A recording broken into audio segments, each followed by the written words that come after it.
কি মশা দিদি কি হলো? তুই রান্না করতে না, খুব খিদে পেয়েছে। তুই তো জানিস আমি রান্না করতে পারি না। করে খাসনি এখনো? এসেছিলাম চেষ্টা করতে, আমি পারিনি। তুই এই বড় মুখ করে বললি আমি রান্না করে খাবো, সবাই আমারও খাওয়াবি। কি রান্না করে বুঝতে পারছি না। তুই তো জানিস আমি বিয়ের আগে কোনো রান্না করিনি। লক্ষ্মী দিদি, আমার কিছু করে খাওয়া, খুব খিদে পেয়েছে।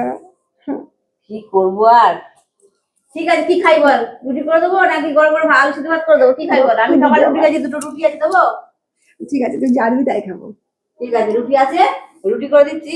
রুটি আছে করা, সকালে আমি করে খেয়েছি, আছে দুটো। আর তুই যে করে খেতে পারবে না তা তো বুঝিনি, একটু তো চেষ্টা করবি। হ্যাঁ, তুই তো জানিস ছোটবেলা থেকে কোনো কাজ করিনি।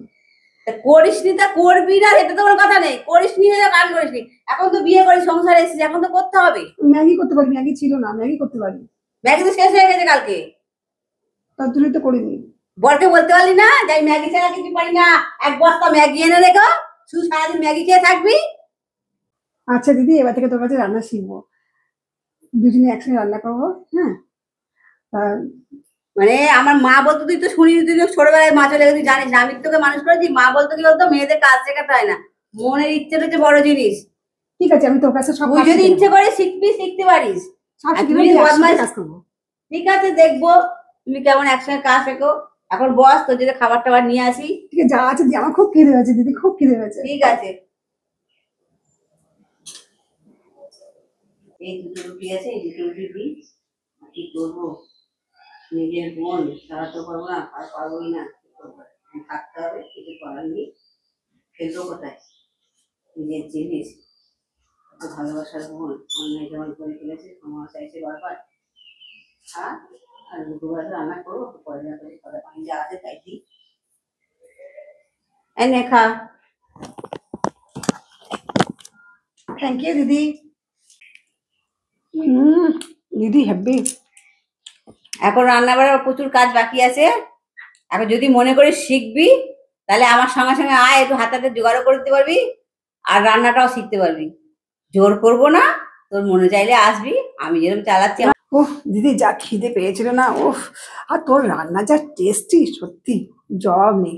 ছোটবেলাও তোর হাতে রান্না খেতে খুব ভালো লাগতো, আর এত সুন্দর হয়েছে না তরকারিটা। আর যা খিদে পেয়েছিল না দিদি, আমি না গিয়ে যে রান্না করবো কিছু, সেই সময়টা দিতে পারছিলাম না। তুই আমাকে বাঁচালি দিদি।